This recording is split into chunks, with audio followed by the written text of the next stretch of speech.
Welcome everyone to the Colorado Fatherhood Network's webinar. Excited to see you all today to hear from our guest speaker. So as you are joining, please go ahead and put your name, your role, and your organization in the chat so we all can see who's here and connect with each other. For those of you who don't know me, my name is Alexa Schaefer. I am the Fatherhood Initiative Manager at the Family Resource Center Association, or FRCA. In this role, I manage the Colorado Fatherhood Network. I'm located in Denver, but work with practitioners around the state, as many of you are. Um, so let's jump into what we are talking about today. Today we are going to talk about how burnout develops. We'll learn how to recognize early warning signs in yourself and in your colleagues.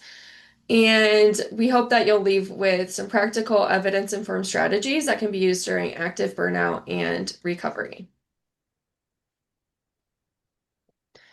So our agenda for today, we'll start with this brief welcome and overview. We have a few Colorado Fatherhood Network updates, and then the bulk of our time will be spent on our special presentation, which today is Caring Without Collapsing, Preventing Burnout in Fatherhood and Family Services. There will be some time for questions along the way and some participation. And then at the end, I'll wrap up with just a few CFN updates. As a reminder, the Colorado Fatherhood Network is a father-focused, statewide, systems-level professional network for practitioners and programs working with fathers and families. The CFN provides connections, resources, education, evaluation, and advocacy to advance the field of fatherhood and family services. Our quick updates today. As a reminder, the CFN does provide technical assistance. So if you are in need of some technical assistance related to a fatherhood program you're implementing, or how to make your family programs more father-friendly, or anything that we talk about in these calls, you can reach out to me, and we can discuss what that support might look like. And also, if you are interested in data and evaluation work, we have our data and evaluation committee. We've only had one meeting so far, so still new. And if you're interested in that, please do join us to talk about creating a CFN data and evaluation plan. Our next meeting is tomorrow, 2 to 3:30. So if you're interested, please also reach out to me.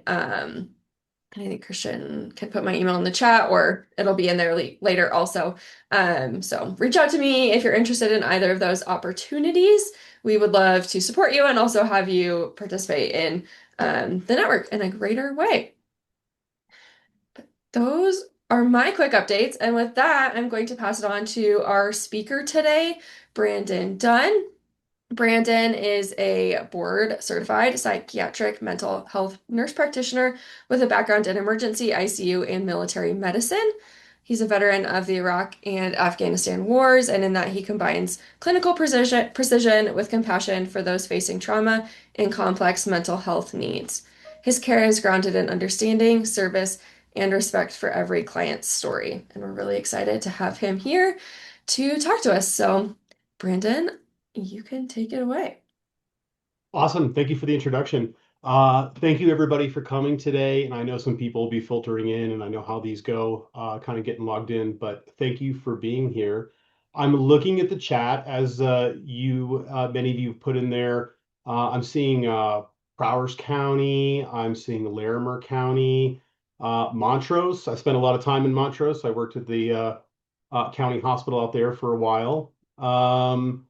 Let's see here. We've got, looks like some people from Denver and Colorado Springs. And I was going to kind of incorporate along the way. I might ask for some input. You can type it in the chat. If you wanted to voice out later, you could chime in and say something along the way. I want to keep this kind of informal. I don't want to be too formal with it. When this topic was presented to me, with the opportunity to speak to you today, I felt pretty close to my heart about it. Burnout for me, I've been fortunate to have a very long and interesting career. Not all of it has gone smooth, which I think is what today is meant to kind of rip the Band-Aid off and sort of talk about a little bit, which is our jobs are difficult, especially all of us here working in mental health and social services and all of the in-betweens, the case management, and the whatever direct care. I know there's a lot of different kinds of providers and people who are here.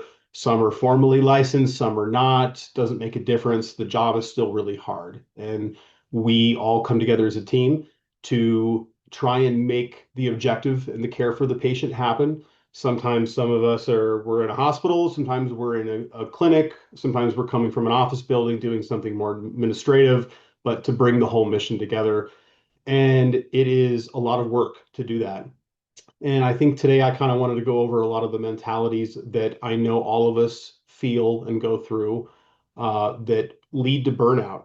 And sort of to define, you know, burnout often begins before you recognize it. I think we have a lot of ideas about what burnout would be. Burnout is emotional intolerability and or the inability to emotionally handle some situations in conjunction with, cognitive delay and or problems. We mentally can't handle the bandwidth that is put in front of us. And lastly, all the physical exhaustion and fatigue and other components that come from that. It's a three-way street and spiritual too. I mean, let's say it for what it is. Many of us have deep spiritual beliefs, and that affects us on that level also. I personally think that that's as relevant as the other three.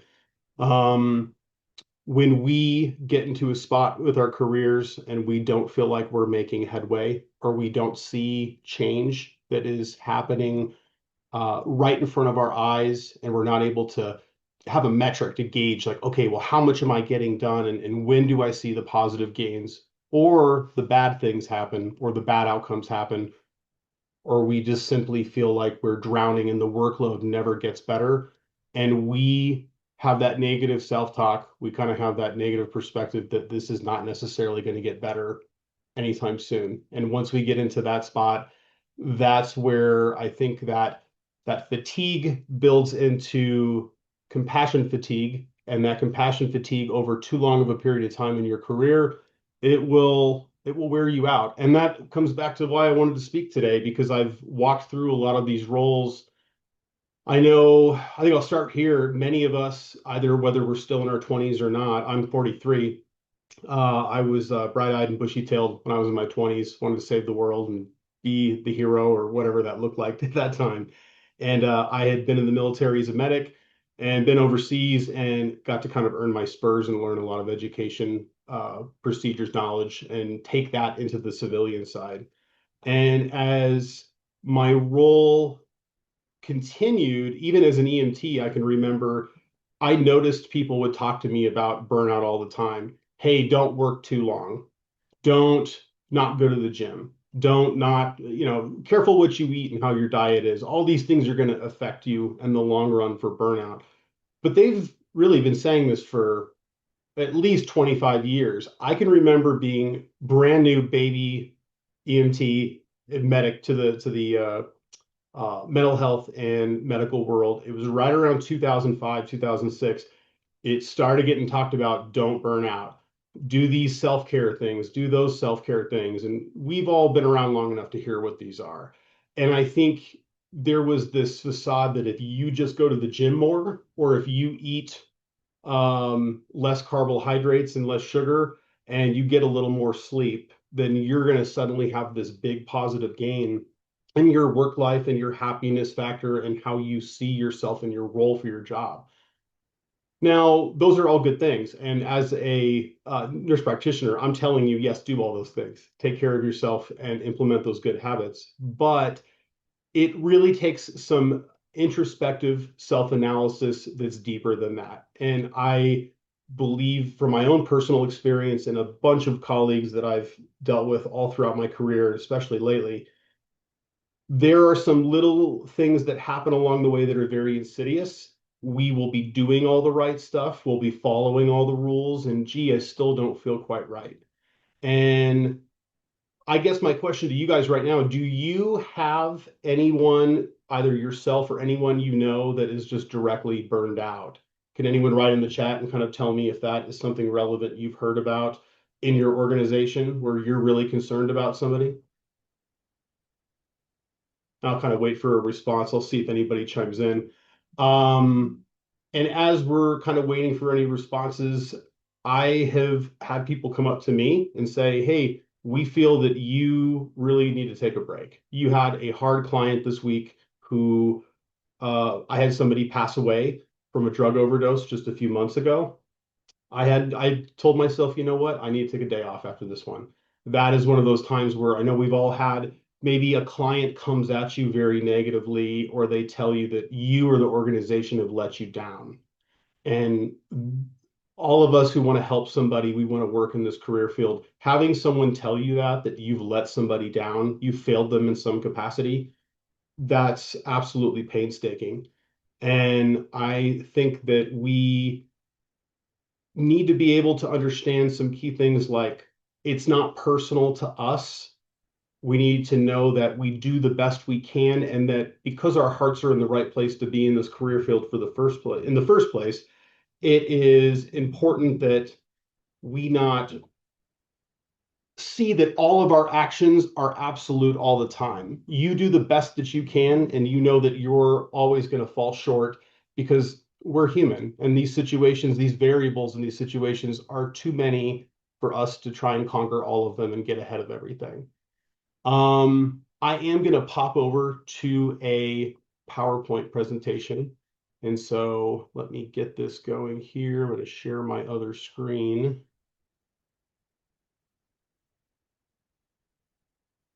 And everyone can see that looks good.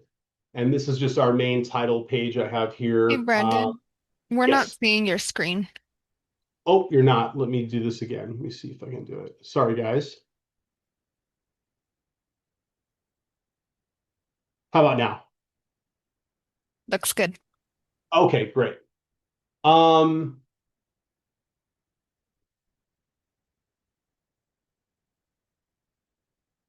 So why this conversation matters doesn't only affect you, the provider, but the stability of the system that you work in. I mean, I've seen in the chat what a lot of you guys are a part of. You're part of, well, many of you are rural counties. I could even tell like the top 5 or 6 that came in there. I can say this from Montrose specifically, that is a part of Colorado that is not with a ton of resources. It might have people in areas with money that are available to, yes, they have tax revenue to put up a hospital, or maybe they have some of the basic functions, but it's not like the Front Range of Colorado, where if you do work somewhere where it's very important that your organization be optimal because you're all that's there, that's a lot of pressure on you. And I think that pressure is something in the back of our minds where we feel, okay, I can't let anybody down. I need to make sure that I'm at my top of my game. Um, or there's a cultural expectation that you're supposed to be that person that doesn't drop the ball. That's a lot of weight. Um, the repeated exposure to crisis.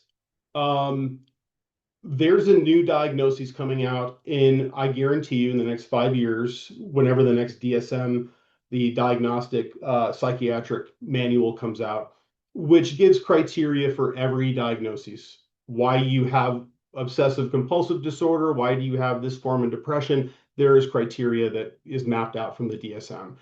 And what they're trying to add in there, and whether this makes the mark and gets through, is complex PTSD.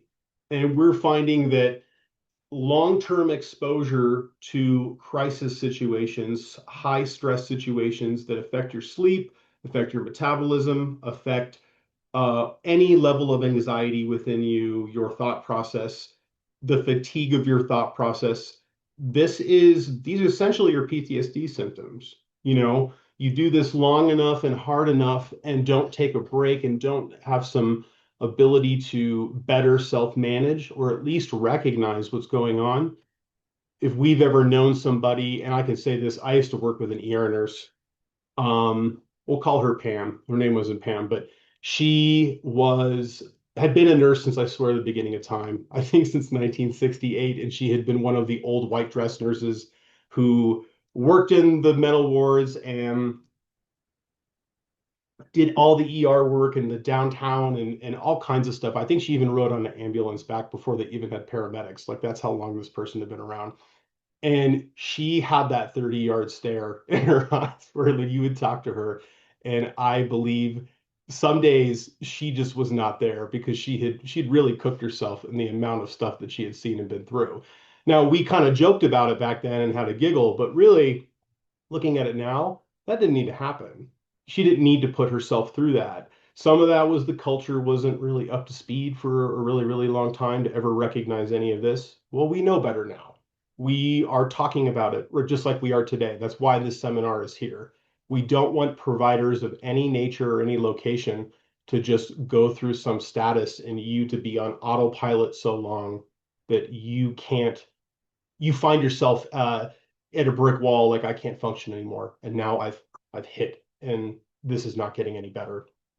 Um, the cultural idea to normalize the stress because overload becomes routine.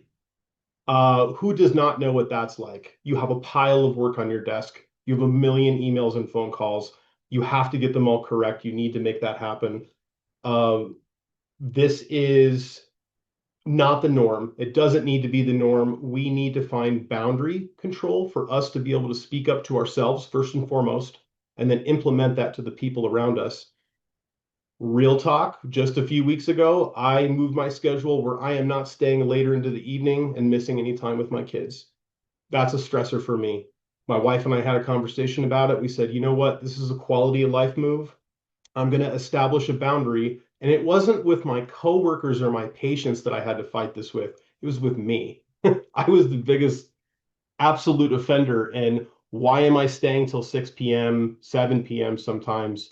Because I feel obligated to make sure I get that note done. I had to double check that thing for that patient. I had to make sure that I called that person or that other facility, that that other thing got done, whatever it was.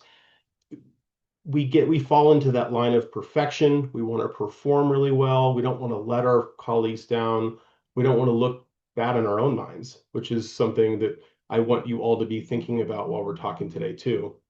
You are unfortunately your worst enemy sometimes when it comes to self-care, making good choices. It's not necessarily the other people around you. And that's kind of a hard pill to swallow. Like when we start looking at that and saying like, okay, do I make the good decisions or am I just on autopilot all the time?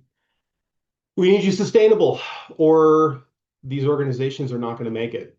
I mean, I think the CFN is a umbrella organization over so many others, giving connection and resources and networking. And we all need to be together and on the same page because I know that my organization, who I work for, which is Elevate Mental Wellness out of Colorado Springs, and then we have a Denver and Pueblo office, we could not do it without all of the different organizations that we partner with. The referrals, the information going back and forth, it's too much. It doesn't even matter whether you were actually in a formal partnership or not. It's we have to work together. Mental health, especially, will not be there for at least 20 years. I don't see that being the case. Um, my takeaway here is this work changes you gradually over time because of this emotional exposure. You won't be the same person.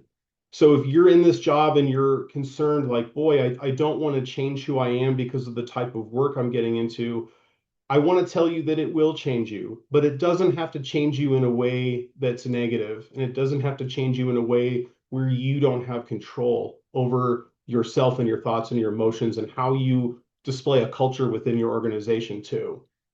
Burnout is not failure and it's not weakness. We have to get that out of our mind.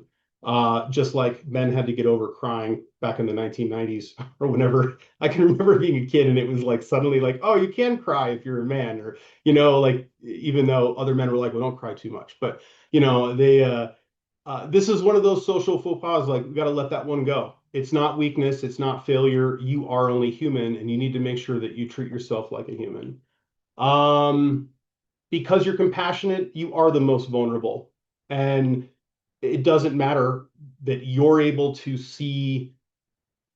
to deal with difficult clients in difficult situations, people who sometimes are violent and angry and irritable and they come at everybody. Your friends or family might be like, I don't know how you do that job. I couldn't do that. You're such a good person to do that. So does that mean that you're made of stone? Absolutely not. You're as emotionally vulnerable as anyone else would be. In fact, if not more. Um, and then functioning and being healthy are not always the same thing. Um, in my particular little circle, it's seen as if, okay, you go to the gym in the morning, you eat good food, you get good sleep, you spend enough time with your family, you keep your bills all together. You must be doing everything right. You must have it all together. I see my neighbor when I go out in the cul-de-sac, I'm helping my daughter ride her bike. He comes over and he's an anesthesiologist, and I'm like, hey, how's it going? It's going good, going good. And we have the exchange and we talk to each other and it's like, gee, everything seems to be going pretty good. You look together, I look together. We have no idea. I don't know how he's doing, or he doesn't know how I'm doing. We make a lot of assumptions that uh, everyone on the outside around us seems to be fine because they appear fine superficially. Um, I'm not saying go get in everybody's business and have to ask them questions about, hey, are you doing okay? But it is nice to be mindful and aware of just because something on the outside and the surface level seems that way, let me just keep an open spectrum here that maybe there's something else going on. You never know when talking to someone, one of your peers, is going to make a big difference. Um, this one I think is super important, and many professionals leave work physically home, but mentally are still at work. Um, I wanted to talk about cell phones a little bit here. I think that I love AI technology and I love smartphones and I love the accessibility of what we have. But a lot of my colleagues and I have been implementing an idea that when you get home from work, the cell phone needs to be shut off and put somewhere. At least, for example, if you have kids or a spouse, 5 p.m. to 8:30, because that's dinner, bedtime, wrapping up quality time in the evening. If you need to check something before, you get ready for bed to go to sleep, sure, whatever. But we need to have that boundary to say, what is going to be a feasible amount of time for me to have my phone in front of my face and what is not going to be a feasible amount of time. And the 22 hours a day, for some people, I'm waking up in the middle of the night, I'm looking at my phone.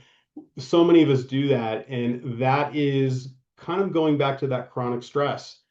You can eliminate some of that chronic stress and you don't have to have that be there so presently all the time. Um, Emotional heaviness after helping work is common and understandable. Of course it is. You're going to feel that way. And these predictions are predictable nervous system responses, not failure. You are going to have some odd nervous system responses. When we have debriefs after something has happened, and or maybe you've had a very difficult patient and you have maybe a multidisciplinary round with other professionals, you're trying to figure out what to do for somebody.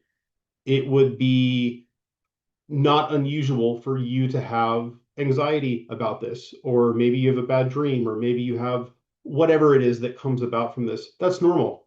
You don't have to feel abnormal because you have reactions to some of the things you go through.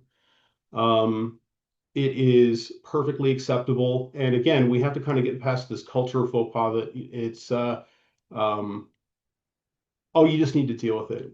Don't say anything. Let it go. Just push through. It's okay to say something. Now, I do believe in resilience, though. We need to become the most resilient people possible. Learn from our mistakes. Learn from others. Adapt and overcome when you can. If you can't, then let's go back to the drawing board. Let's ask for help. Let's figure out what we got to do.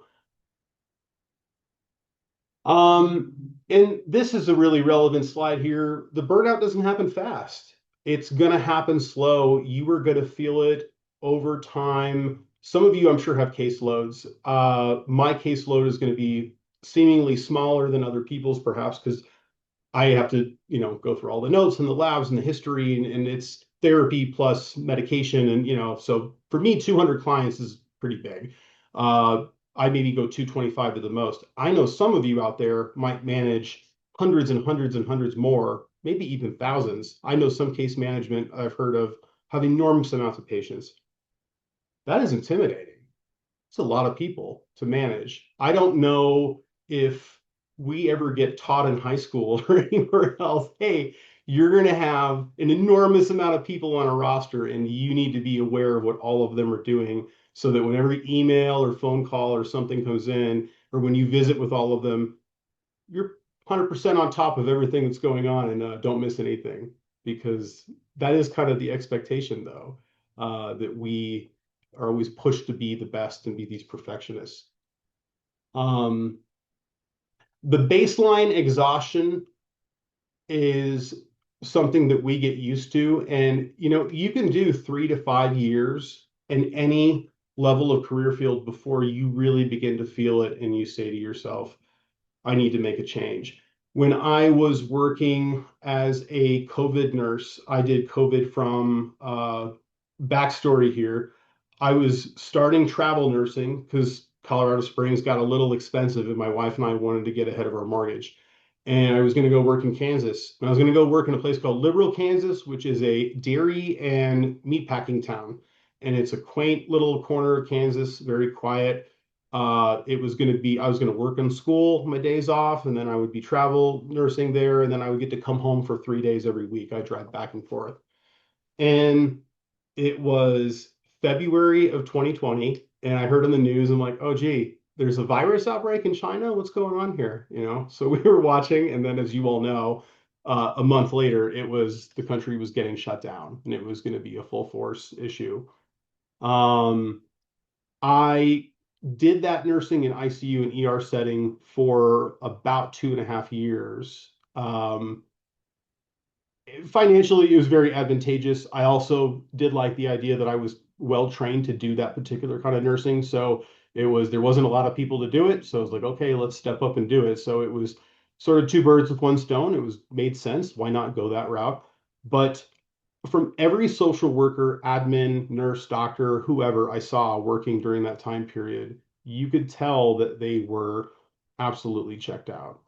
They just could not stand the fact that uh, we didn't have the amenities we wanted. The connection was not there. There was this uncertainty going on. That was a super chaotic time for a lot of people. And it was right about the time when I was getting ready to stop and I was going to go take a position as a case manager in the Veterans Administration. And I was keeping in touch with some different people from different states, and they all were getting ready just to leave the medical field or mental health field altogether.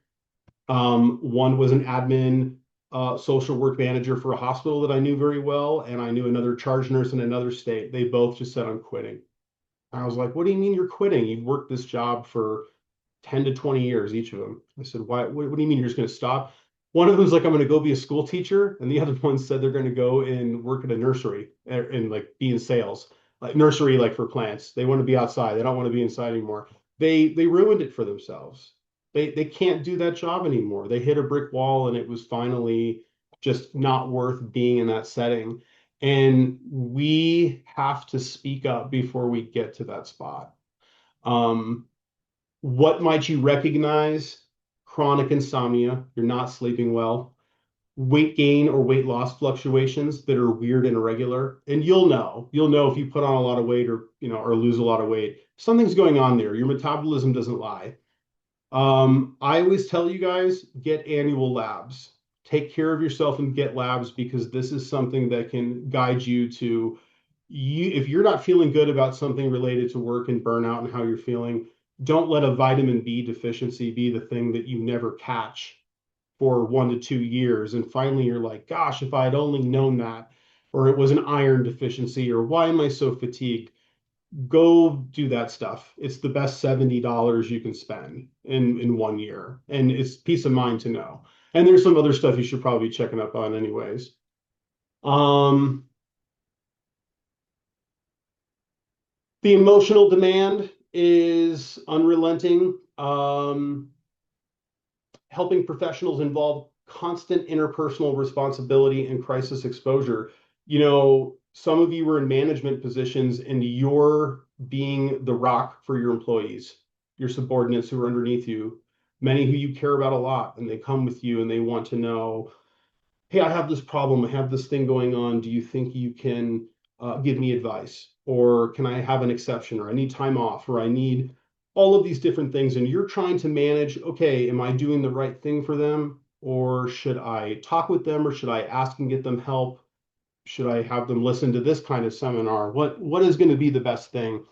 I mean, none of those are wrong answers, but you're the one having to make a decision. You might be the one they're coming to and they're putting on the spot. And suddenly it's like, hey, person in charge, who's my management? And whether you're the owner of a company or you're a mid-level manager or whatever that looks like, I want you to now help me figure out what I need to do because I'm not coping well.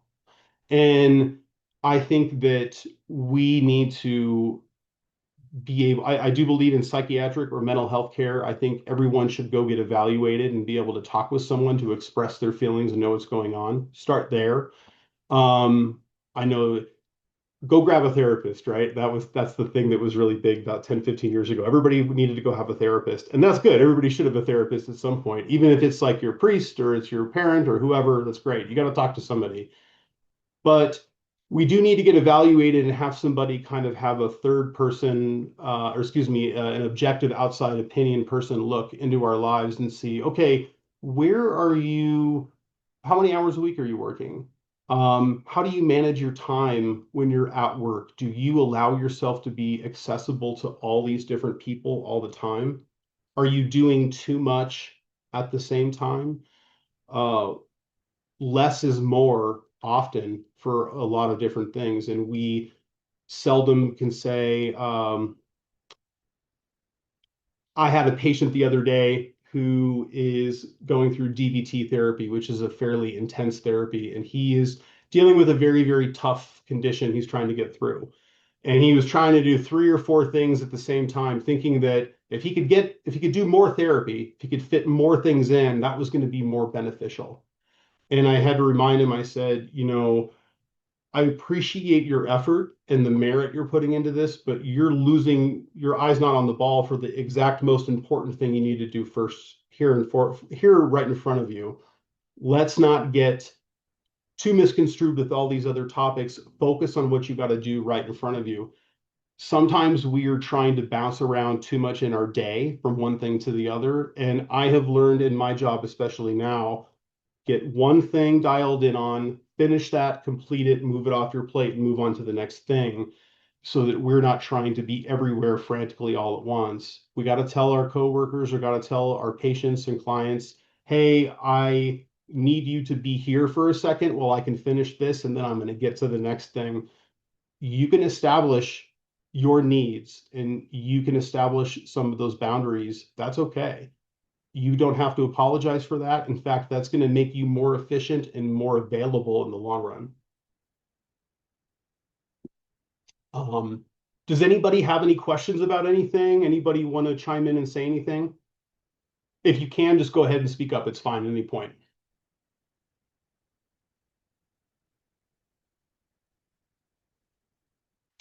Um, what else are you going to notice? You'll become more impatient. Your normal coping mechanisms are not going to work as easy.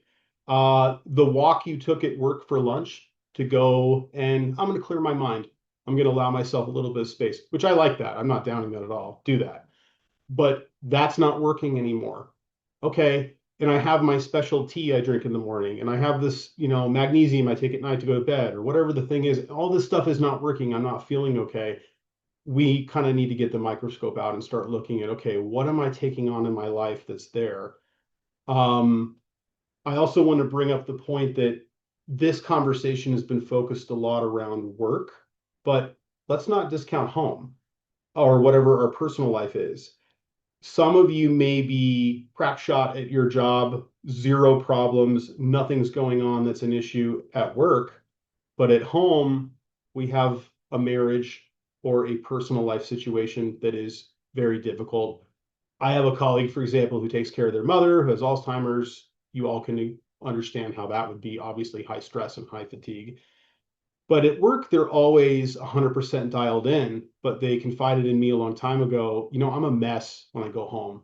because by then, when I get home to deal with what I have to deal with, I'm a ball of stress. I feel like I can't emotionally cope with the progression of their parent and how they're getting worse. That is an example of they put on the mask at work and they know how to do it so well, they fool themselves even. And then when they get home, family, friends, other people are like, you don't seem okay. Is it work? And they're like, well, no, it's not work, it's home. But actually, it's always a combination of both things. So while we were bringing up a lot of stuff about, well, when you're at work and taking on the caseloads and the individual people, you're a dynamic human being. You are as susceptible to what your kids and your spouse and your neighbors and your other family and whatever else is going on. That all is stress and being taken onto you as well. I mean, this is a very obvious stuff, but I think we do focus this conversation too much just around work.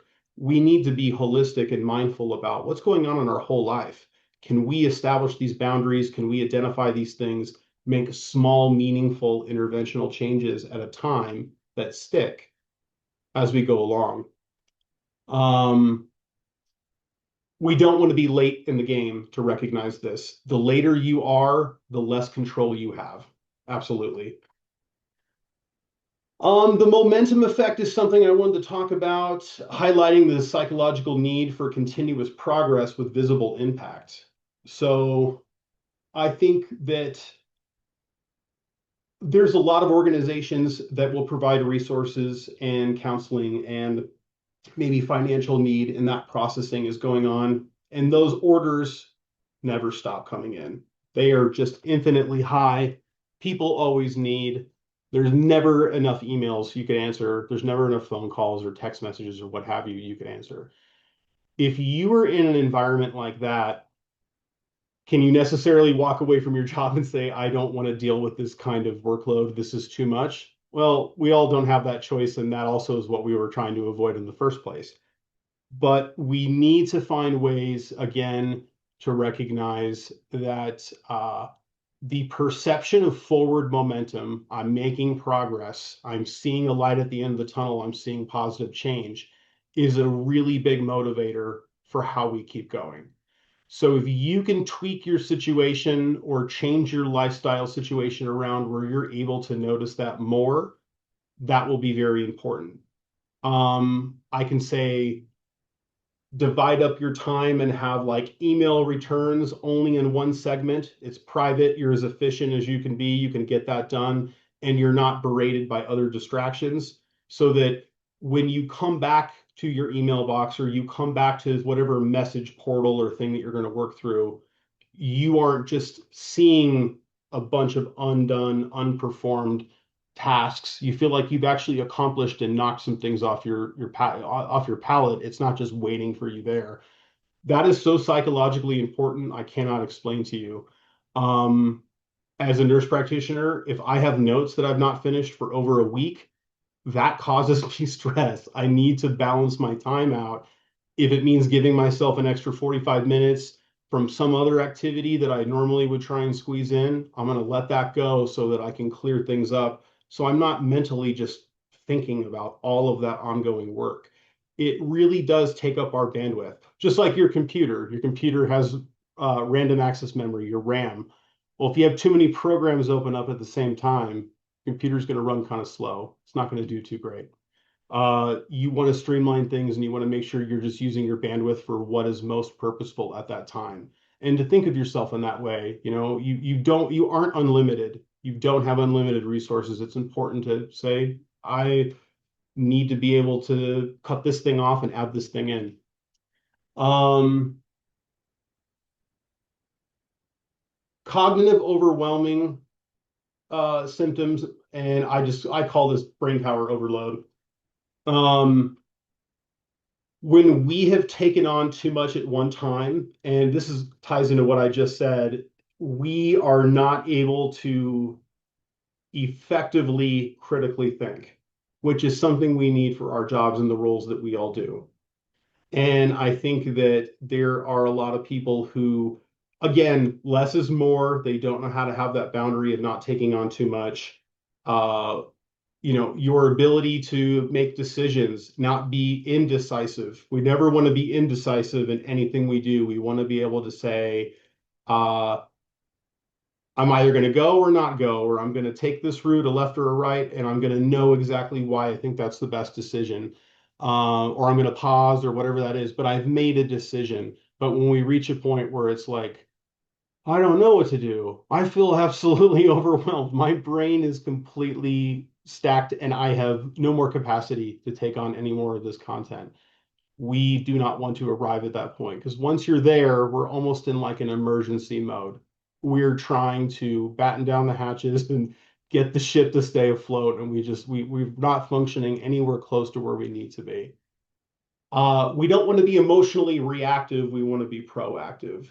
A lot of mental health has had a bad stigma for a long time on my side because we give these pills. Let me prescribe you pills, Xanax, to deal with your anxiety, your problem, whatever's going on. I'm reacting to your anxiety, your stress, your mental health problem, rather than any level of proactive conversation that should have happened along the way. Um, we are trying to get insurance companies to reimburse a little bit more for some of this proactive care and thinking. We're not quite there yet, but it's slowly having some positive gain as time goes on. Um, Small tasks begin feeling disproportionately heavy or urgent.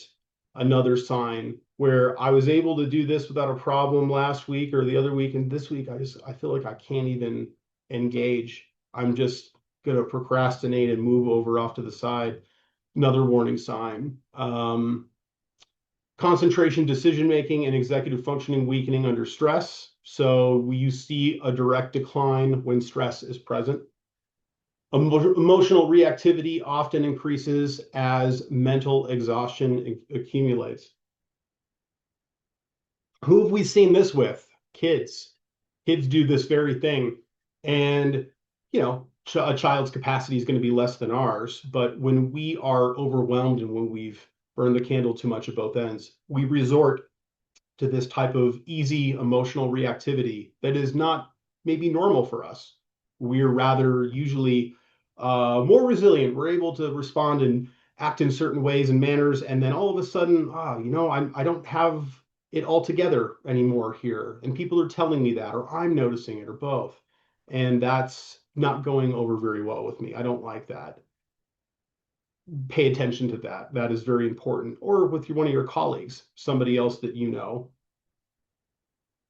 Loss of agency is one of the most important things I wanted to talk about today, too. And I'm going to read through this verbatim because I really want to get this correct. Many professionals eventually feel their effort no longer changes outcomes.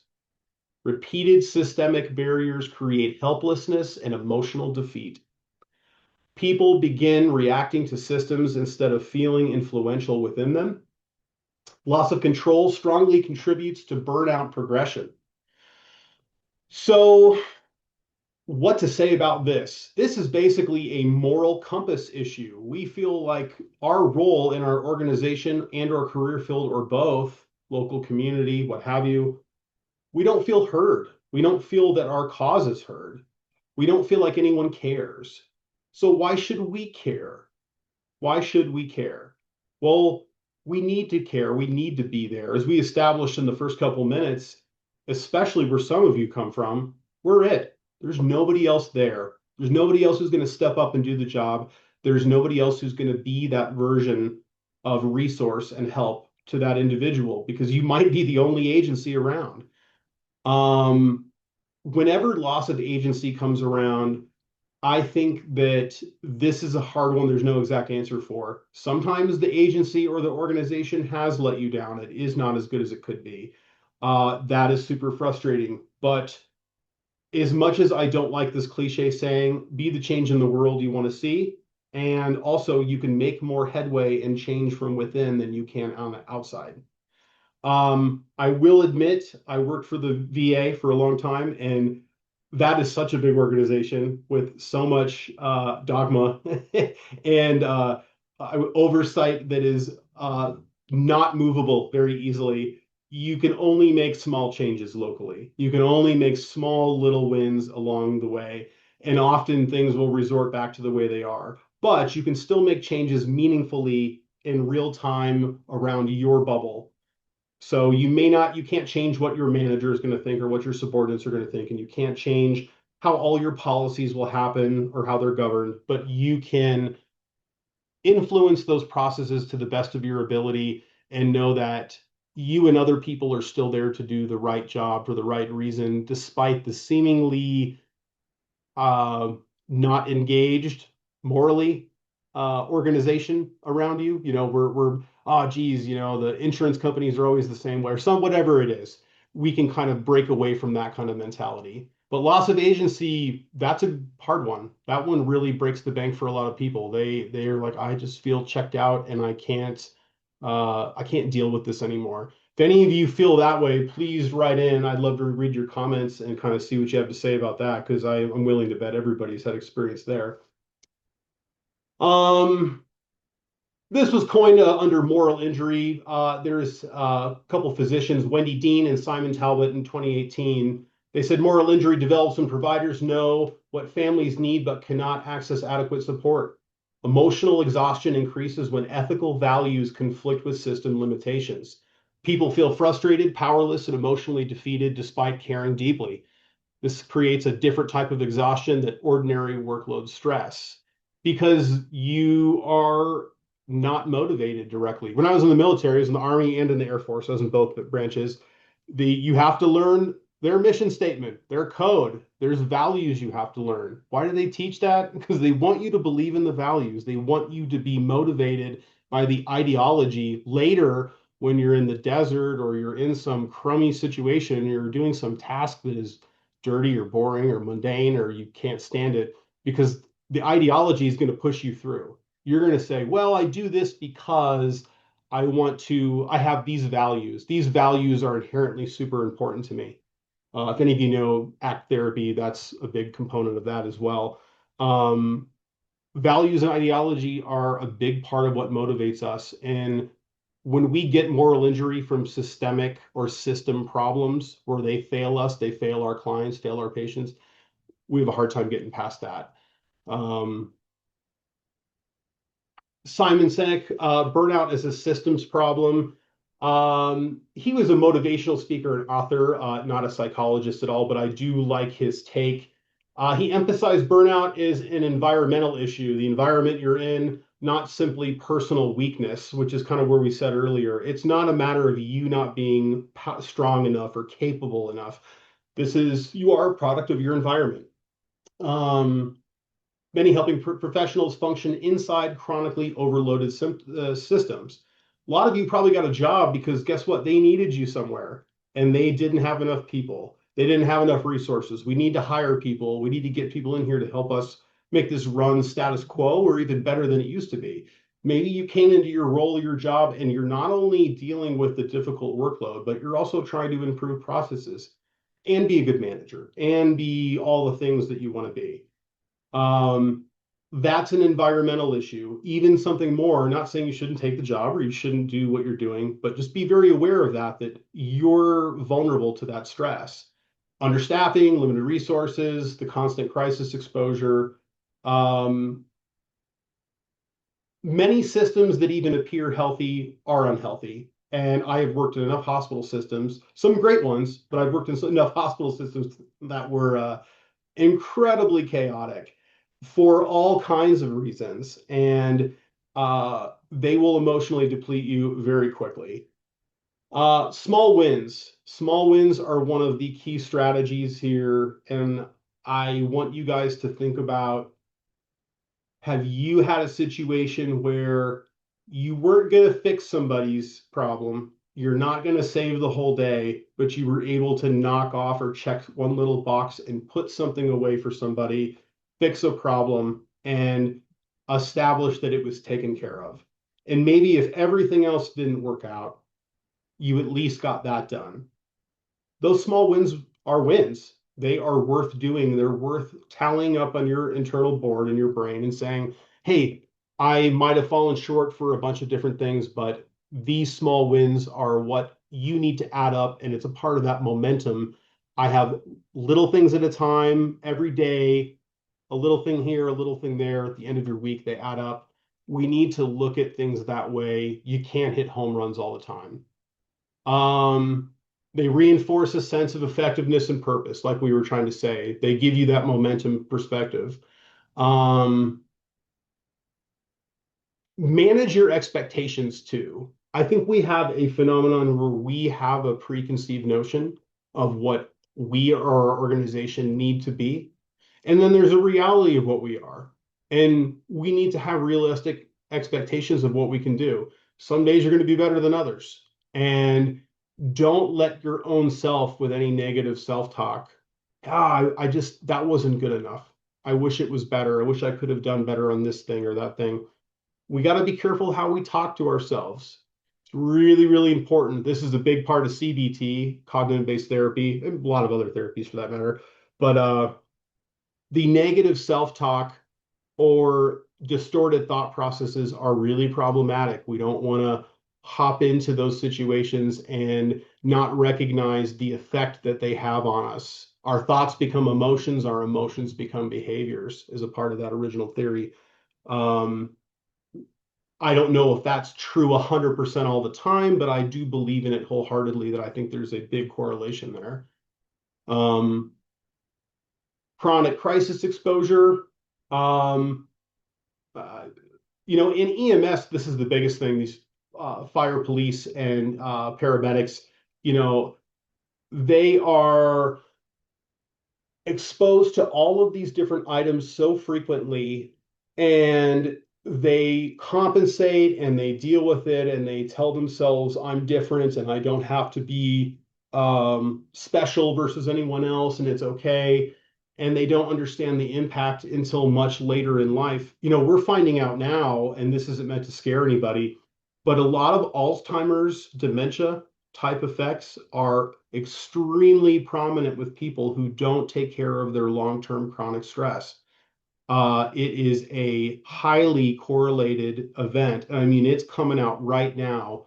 I've got as many people who work stressful corporate jobs or service-related jobs, facilitated jobs in healthcare or laterally around healthcare, who are coming to see me right now as patients in their mid 60s having dementia effects when they have no history of any dementia in their parents or other family.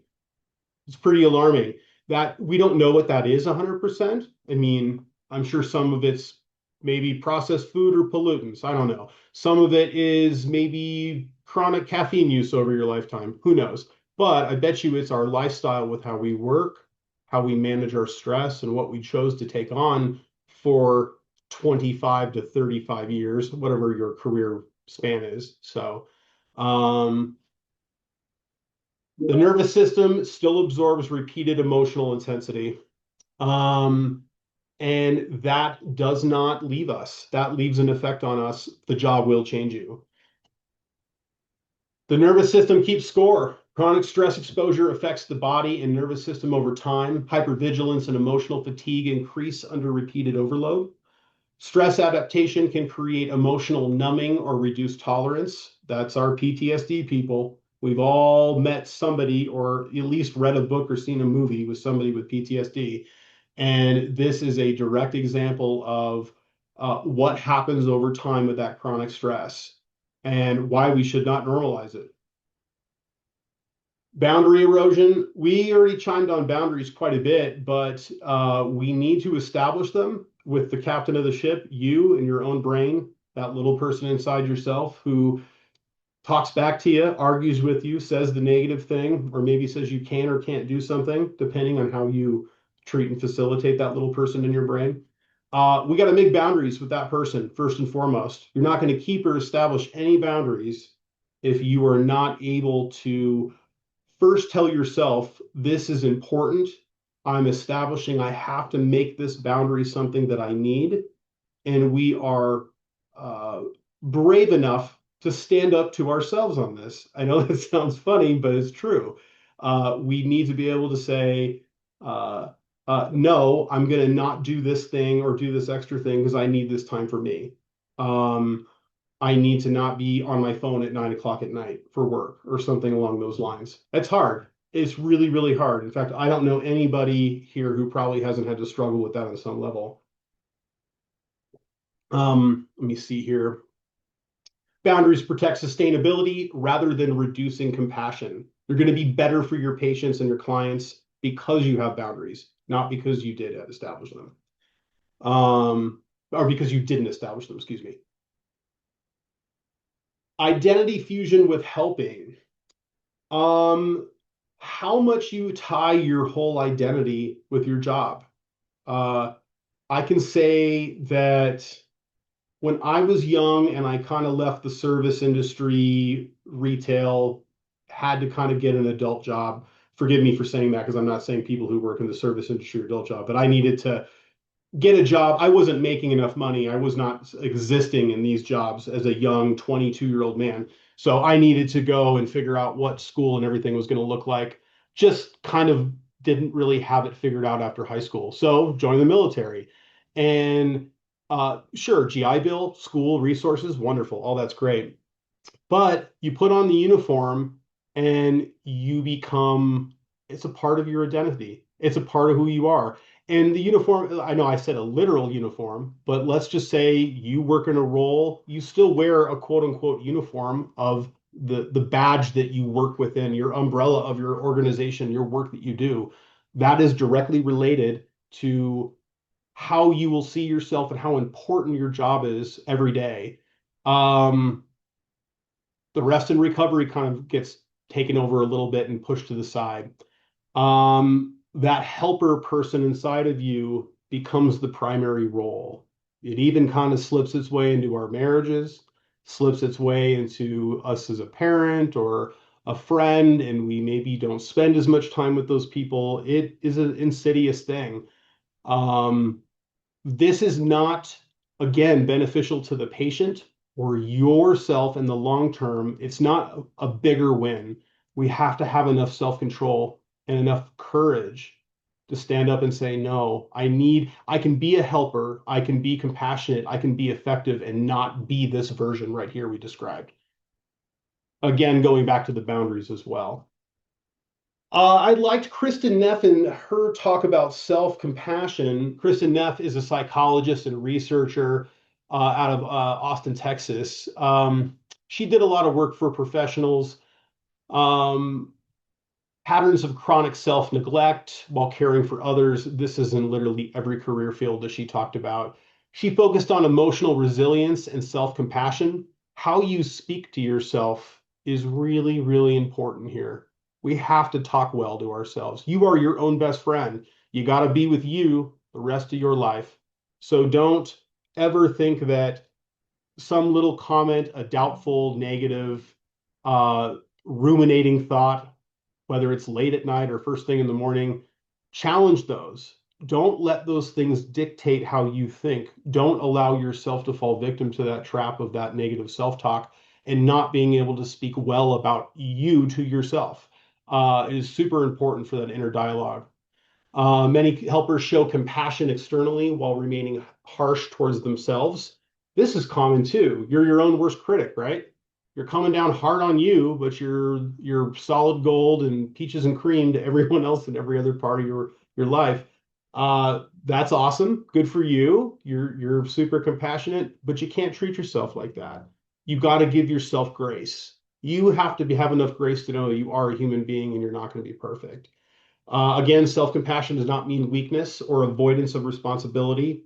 Emotional sustainability requires recovery, boundaries, and reduced self-neglect. Um, I wasn't going to talk too much about the gym and the self-care and all that stuff, but all of that is still relevant here. We got to take care of ourselves. If you're diving into a pint of ice cream at night to deal with your stress because that dopamine hit from the ice cream is really doing it, um, it's not so much the weight you're going to put on that I'm getting at. I'm just saying that the inflammatory effect of all that sugar and chasing that dopamine, that's a cycle. We got to recognize stuff like that and be like, I can't do this to myself. I need to find something more productive. And the first thing you got to do is you got to speak up and say something out loud to you. You can't pretend like it doesn't exist or it's not a problem. Um, Emotional depletion, when we give more than we have restored. So one example I was going to give about this I thought you guys would like is how do you stack your clients and your patients? How do you implement your work week? I had a work week a year ago where I would kill myself on Monday and Tuesdays. Absolutely long, crazy hours, way too much, all my really hard, difficult patients. And then Wednesday and Thursday was like, yeah, it's kind of mellow. And then Friday was kind of like an administrative day and whatever. And why do that? Why that doesn't make any sense. That's not smart. I mean, maybe you have some logistical reason you have to do that, but do you? I would challenge that and push back. Space your workload out. Don't exhume so much energy on your hardest cases, your hardest situations. Maybe you travel to people's homes and you have to do home visits. Don't stack all your worst home visits all back to back to back. I mean, unless you really want that and that's what you think is beneficial. But pace yourself out if you can. If you can be smarter, not harder, be more creative, be a better critical thinker about how you implement your workload, always do that and never apologize for it because efficiency is the absolute best thing for us as human beings in our communities, our work communities, our home communities, the way we have relationships, the way we communicate with each other. The more efficient you can be, it will only benefit you. So never look down on that. It's never a waste of time or weakness or anything like that. And they note here patience and emotional flexibility decrease over time. Exhaustion of emotional reserves does not mean someone stopped caring. We kind of keep going back and back to that one, drilling that one home. Compassion fatigue is basically you've reached a point where you can't do the job anymore. This is a lot of people leave career fields and leave their organizations because of this very thing. I think everybody's kind of heard about compassion fatigue. I mean, you can read through these lines and sort of see what the overall bullet points here. Prolonged exposure to suffering and instability. You emotionally, your empathy drastically drops off. I mean, it's noticeable. There is a cliff there that we hit, maybe a couple cliffs, it's tiered. Um, Secondary traumatic stress commonly affects helping professionals. So other people's trauma now gets bombarded onto you. Everybody, no, I'm not going to say everybody. If you haven't, I'll explain it now. But the idea of trauma with big T's and little T's. And I firmly believe that secondary trauma is like little T's. They use this analogy saying that there's all kinds of trauma. Maybe you were at war, maybe you got into a car accident, maybe you fell off a cliff hiking. Okay, those are big T's. That's big trauma. Big stuff, bad stuff happened to you, along with major abuse from parents and whatever other kind of things can happen. Those are all big T's, right? Well, the little T's might be chronic exhaustion, not sleeping good over time, seeing bad things happening to other people, working terribly long hours, uh, being told and encountering any other negative things over and over and over again. All of those are little t's. You add up enough little t's over time, they, in a way, amount to be just as bad as a big T, a car accident, some other big traumatic event. We need to recognize that. We need to stop writing it off and saying, oh, but this isn't the same as that person's problem. They were, um, they had an abusive husband who treated them terrible for their entire marriage. And the way I feel or my colleagues are feeling, I don't know if I'm going to acknowledge that and put that in the same boat. Well, I see your point. You might go there with that, but don't jump to conclusions too quickly. That stuff matters. That stuff has a real negative effect over time. Again, why we talk about this now. And we talk about burnout versus compassion fatigue. Burnout is often driven by chronic workload and systemic stress. Compassion fatigue is more specifically tied to carrying the emotional pain. That's where they emphasize it a little bit more. But the emotional content, I think, builds up over time. It's never going anywhere. I really do feel like burnout just moves into compassion fatigue, in my opinion. Um, Both reduce sustainability, emotional flexibility, and recover capacity. Um, the emotional numbing is directly related to, again, our PTSD people. We talked about complex PTSD in the beginning, how that is kind of a new up and coming concept. It depends a little bit on like who you're talking to and what the context of that is.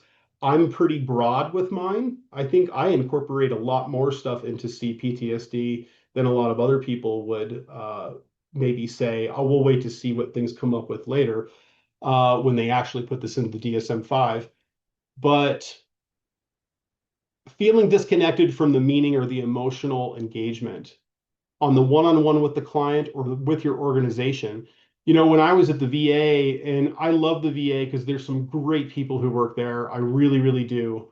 But there were people who they would give you the shirt off their back personally if you knew them. They would help every veteran to the best of their ability. But when it came to talking about the VA, they felt disenfranchised and disconnected, and they didn't even have any emotional response other than I just know they don't care. They're not working the way they should be working. I'm upset with them, things like this. And when we reach that point, I think that's dangerous for us and our clients that we take care of. We have to find a way, if we're going to stay with an organization, to try and not focus on that kind of content because you can make small wins and small changes. You have control over those things that you have control over. But the type of thinking where there's a hopelessness and a general apathy and discontent towards an organization or a larger group of people, whatever that is, if we're feeling that way, we need to make really substantial steps to move away from that. That leads right into burnout. I kind of mentioned during COVID a couple things earlier. Um, During COVID, it was a lot of people almost worked themselves out of a career field. I've said this several times, uh, often chasing money, big, big money for a lot of these contracts. People were making changes in their lives. They were paying off their student loans and their houses. And that's amazing. It sounds amazing. But some of them gave up several years of their lives and they're so unhappy about that entire time period that they worked and did that. A lot of them would almost take it back. I think some of them missed out with their families, and that's time lost that they'll never get back. Time is precious, and we need to be really careful about the time we have and what and why we're chasing. I brought COVID up because I think, that's a big systemic example of like why people went out to do the right thing and help people in some capacity. Okay, that's all well and fine. But what's the consequence from that for you, for the people who, you have difficult situations come about that take up a lot of your time? Again, with the boundaries, when do we say no? When do we kind of step back and go, this is not worth it for me in the long run? And I want to talk about coping a little bit. I think everybody kind of sees coping as uh, a normal thing. We have to have coping. It's obvious in that way, but there is definitely some healthy and unhealthy coping mechanisms. Um, Distraction is an interesting one. It's good to distract ourselves. Sometimes we need to break away from something so we can let our mind rest. Let's distract and let's think about something pleasant. Maybe it's a video game. Maybe it's I'm playing with my kids. It's whatever. Okay, that's all fine. We need to distract ourselves. Totally reasonable. But when the distraction becomes something that is impeding our ability to function at home or at work or in a normal, healthy way, it's taking away from our effectiveness to be the best version of us. And if you can have that hard conversation and be like, is this coping mechanism that I'm doing a good idea? Um, I had a client, actually, this isn't a client, this is a friend of a friend who also works in mental health. We were talking at a birthday party, and I was talking to him about his gambling. He likes to gamble. That is something that he loves. He's like, this takes away stress from me. It's something I like to do. And I was like, all right, I don't gamble. I mean, I play a little poker, but I just don't. That's not a thing for me. I said, so what do? You go online, you play these games, and he kind of showed me and he walked me through it. And I said, how much money do you spend on this? Like, what do you make money? Do you lose money? Like, what does this look like? He goes, well, I've probably made five or $10,000, but I don't really keep a tab. They have this thing you can look up and you can look at the total winnings and losses.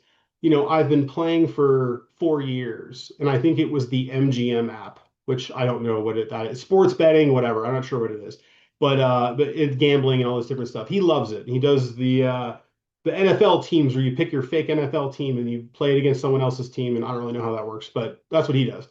And I said, so can you look up and see what your tally is? The app keeps track of your bank account, right? Like how much you've spent, how much you've lost, all that stuff. So he hops on and he literally dropped his phone in front of me. This is probably in maybe February. And I said, how bad is it? He goes, it's negative $17,000. Immediately, it took my breath away. I said, "You've lost $17,000 in over 4 years, but still, that's a lot of money." And I said, "Were you not aware of this?" He said, "I had no idea." He said, I cannot believe it. I'm going to call them and make sure this is right." Fast forward, it was correct. He did check with them. They offered him Gamblers Anonymous visits if he wanted it, because by law they have to. There's this segment, they have to go through that process. My point in bringing up the story, though, is that look at what your coping mechanisms are. Are they as innocent as you think they are? Are they actually healthy?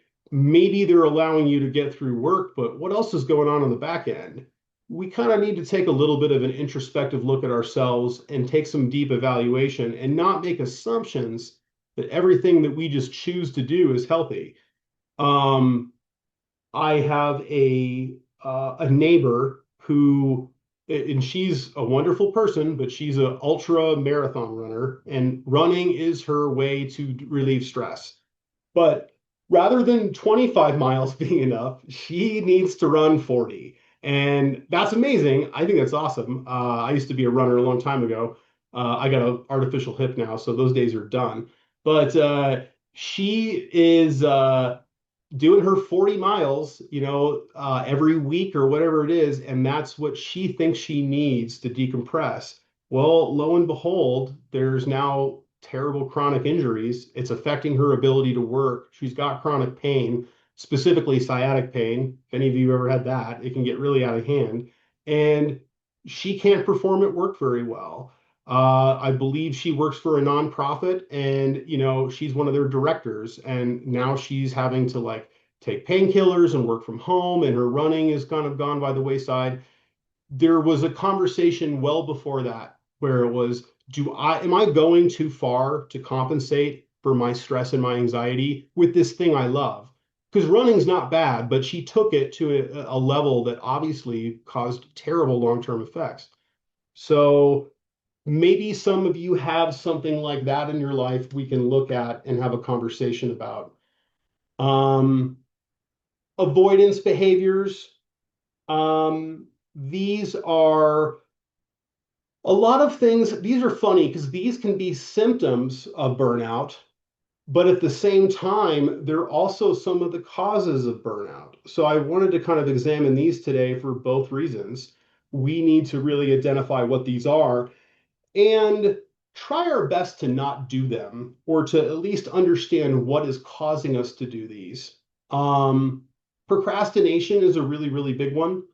Um, I treat a lot of ADHD, and procrastination ADHD is a profound problem. Procrastination is a huge issue with burnout. We procrastinate and put off work too much. We rationalize in our minds why we're doing that. And then we get to a place where the stress and overload immediately overwhelm us and complicate our direct work experience. And we were procrastinating all along because we had rationalized reasons. Oh, I need to do this later because I don't like doing these in the morning because it's too much stress, or it's too much this, or it's too much that. And then now we are in a situation where it's a must do or die kind of thing. I have to get all this done. And it's overwhelming. Um, Chronic avoidance contributes to emotional dysregulation and burnout progression. Just like I said, if you feel like you can't handle your emotions very well and you are a avoidance kind of person, if this avoidance behaviors are becoming problematic for you, you need to seek help and see if there's a way you can address this. Sometimes it can be medication, sometimes it can be therapy. I think both often can do some help. And then I think just an objective party, whoever that is, to be able to show you these might be some areas where you're having problems that is pushing the avoidance behaviors to happen. Um, Sometimes we don't want to have that conversation about our marriage or our home life or something that's going on that's a real problem. But the sooner you really make that brave reach out for help and you start working on it, the sooner you can really alleviate a lot of these symptoms and get past this stuff. There is never a time like the present. If you or someone you know is going through something and you got to figure out, like, I have this behavioral problem, this thing that's going on that's causing me a bunch of issues, don't wait. Go look for help and go try and push through. John Hari, Burnout, Isolation, and Lost Meaning. Hari's work emphasized the role of isolation, meaning, and disconnection in emotional suffering. Burnout is connected to emotional isolation in addition to workload. Many helpers spend years emotionally supporting others while neglecting their own processing. So, as a person who works in psychiatry, we kind of joke that every psychiatry provider needs to have their own therapist. You can't give therapy to everybody and talk to everyone else about their problems, and then you not go get your own help and problems. You need to find your own meaning, your own structure within your path in life, and you are not above or special getting that kind of help that you need. Um, Community and human connection are something we need as human beings. It is inherently ingrained biologically into who we are. We need to feel the touch, so to speak, emotionally, mentally, physically, of another human being in our hearts, in our lives. Spiritually, that's important. Uh, Even those of you who may not have any uh, faith or spiritual beliefs, I think we all can agree that there is at least a perceived spiritual component to how we live our lives and how we move through. And we have to protect that as well. And that involves allowing people into our lives and asking for help when we need help. It's not bad to ask for help. Um, so, some practical recovery ideas, energy checks. Is this thing draining me or giving me energy? What am I taking part in that is this overall a good thing, a toxic thing? What's going on here? If you are dealing with a particular patient or issue and you notice that it literally drains you, and it affects other parts of your work-life balance, address that. Micro recovery moments can interrupt nervous system overload throughout the day. Take that 15-minute nap. If you got a 15-minute nap, or if you can take that walk, or if you can chew a piece of gum and get up and stretch, like, those aren't stupid things. Those are good things. Let's do those things. That's anything helps. It all adds up to being positive. Boundary audits help reduce emotional responsibility that does not belong to you. I love this one. You are not responsible for everything of everybody, and you cannot put yourself in that situation. You got to look on your own plate and say, where do I allow the lines to get crossed? Where do I allow my spouse, kids, or family or friends to cross the lines and affect my work life? Are you willing to have that conversation? Are you willing to address those things? Sometimes um, I have a good colleague from an old job whose child was quite the boundary pusher. They were an adult child. And we had to have an intervention and talk with her and say, I know you love your child. I know that you don't want to say anything bad or you don't want to stir the pot. You feel compelled as a mother to be above and beyond and do all these things. But this is a time for boundaries. This is affecting every other part of your life. Many people had to come up and talk to this person and be like, this is not sustainable for you. So really reevaluate what you need there. Where are those boundaries at? Intentional living checks improve awareness of functioning versus emotional survival. This goes back to our moral injury thing. Why are you doing what you're doing? Do you have motive and purpose behind what you're involved in? We got to have that. Or it's just a job you show up to. I mean, for some people, that's fine. That works for them. Not everybody's wired the same. But I think having meaning and purpose, I believe in what I'm doing. I'm trying to make a difference here. I can actually move through my career despite the challenges and help people. And I can navigate this thing because I believe in it. That's what gets us up in the morning to do what we want to do. I can think personally, there was a time where I was going to go work in finance, And I know some of these same people who make an enormously larger amount of money than I do. But I tell myself, I'm not doing this job for the money. It was never about the money. It was never about that. It's about the role and being able to help people. Um, and every time they're on a yacht and then I'm at my house in my mortgage thinking, thinking about how like I'm doing the right thing, I still laugh and go, you know what? I made the right choice. I'm still happy about that. All jokes aside, it's I feel better about myself because of what I'm able to take part in, work with people like you, for all of us to embark in this mission to help make this world better. I want to see the world be a better place because of my time I've spent in it. Um, my reflection questions to you, and you guys can kind of read these, but the emotional weight you were carrying that may not belong to you. Don't carry someone else's bag when it's not your role. What coping behaviors do you naturally drift toward under stress?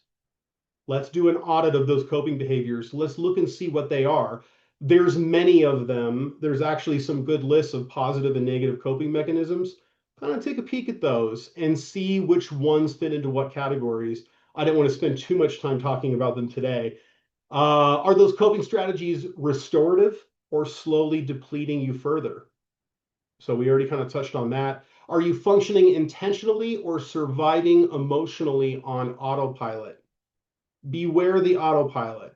Autopilot's a very amazing thing. Our minds allow us to kind of check out and function and drill through tough, irritating, tedious processes. However, you stay in the autopilot too long and you forget where you're flying. You don't even know what's going on. You got to check in with your family, check in with your coworkers, check in with yourself. We strive and strive and strive until it becomes a major problem, and then it's too late.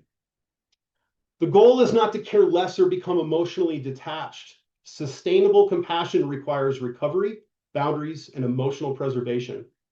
Supporting fathers and families requires consistency, trust, and emotional presence. Sustainable systems ultimately require sustainable people, especially for this population that CFN is so wonderful to help support and network with. There's a lot of issues with fathers today. It was a pleasure to speak with everyone today about this topic, especially all of us who take care of this population. They need our help.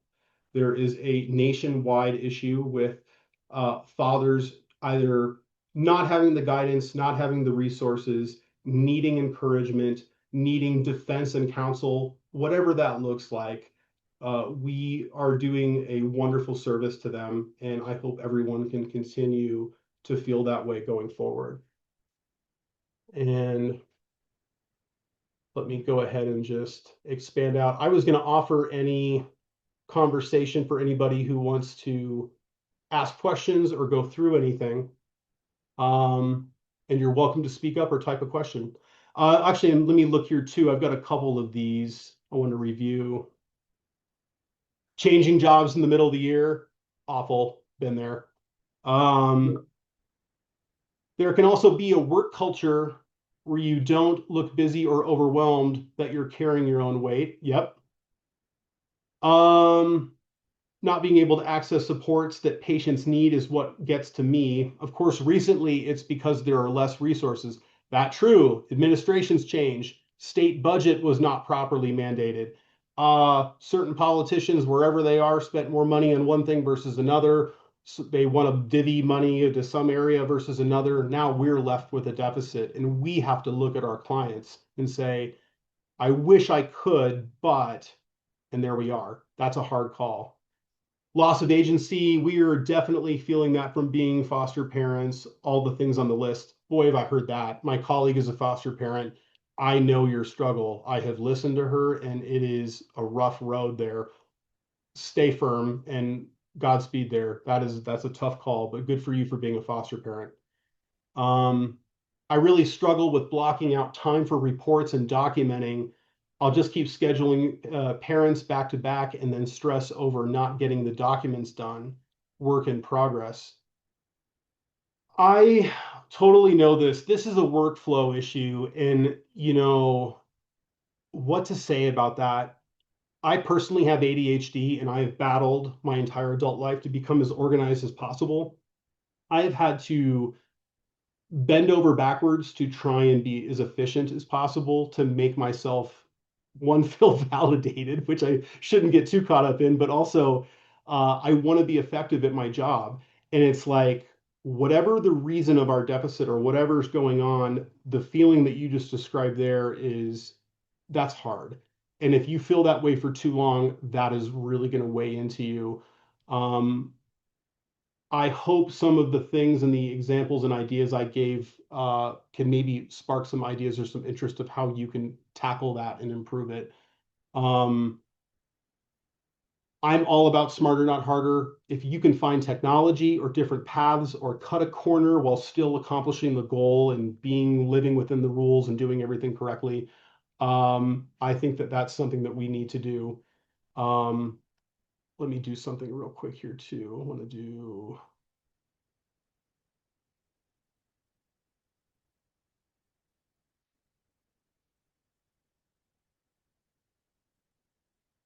Let's see. Is my screen still on the other one on the top? Oh, I almost stopped screen there. There we go. And can everybody see me? I think so. Okay, good. I'm not the greatest Zoom presenter, sorry. uh, let's see. I said to do that too. I was so tired at the end of the day. Now schedule 30 minutes after meeting clients to do paperwork and leave an hour between clients. Doesn't always work or happen. Yet it helps me feel less stressed and exhausted. I like that. I've been working on blocking out some days or afternoons, getting monthly progress reports done are my biggest struggle. Excellent. Take a, I said that earlier, a dedicated period of time, focus on that one task. Stop trying to be everywhere. Make yourself as focused and effective as possible, that one thing, and have it off your plate. That's a small win. That is you de-stressing yourself from other stimulus around you. That's you being more efficient. These little things sound like, oh, okay, whatever, but no, these are the wins. These are the things you do that make giant impact. Um, Focus on restorative self-care and prayer. I like that. Have faith. Whatever faith means to you, we need to remember that it's going to be okay. The sun will rise tomorrow. You will get through this, but you will need to ask for help. You will need to think about things. You will need to push yourself into some uncomfortable places to evaluate what needs to change. And you can do that. And I believe that everybody will. Just take some practice for sure. Um, I will leave this open for any last questions you have, but again, it's been a pleasure to speak with everyone today. And again, my name's Brandon Dunn. I'm with Elevate Mental Wellness out of Colorado Springs, and we also have a Denver and Pueblo office. You can get a hold of me through CFN if you need to. And it was, again, absolute pleasure to speak with you today. Thank you so much, Brandon. That was really a lot of great stuff. I know personally, as someone who's dealt with burnout in the past, a lot of things really hit close to home, and so I think a lot of really great stuff in there. Um, I do have just a couple of final updates for everybody. Um, of course, we have our evaluation survey from this call. Christian put it in the chat. You could scan the QR code on the screen. Please let us know what you thought, what you'd like to see in the future. We want these calls to be relevant for everybody who's joining. Um, and then I do want to update you all. Our next call is going to be our June convening. Then we are going to talk about fathers in leadership roles, how you can help support the fathers you work with, become leaders, how you've done that, how you might do that in the future. So join us for that call. Excited to get into that. That will be on June 24th at 10:30 a.m. Christian put the link to register in the chat. You'll also be seeing that going out in emails soon, but you all are getting the first preview of that call. And so, yeah, our last updates, again, register for that June convening. If you're not subscribed to our e-newsletter, you can go to our website to subscribe, and that's where we will share out, again, the convening registration, all of our calls, any resources that we have. If you are aware of resources for dads or for practitioners around the state, please share those with me, and I'm happy to share them out. And if you do have any technical assistance requests, you can always reach out to me as well. Um, but with that, we will close out. Thank you all so much for joining us today. Thanks again to Brandon for all of that great information. And I hope to see you all next month. Thanks, everyone.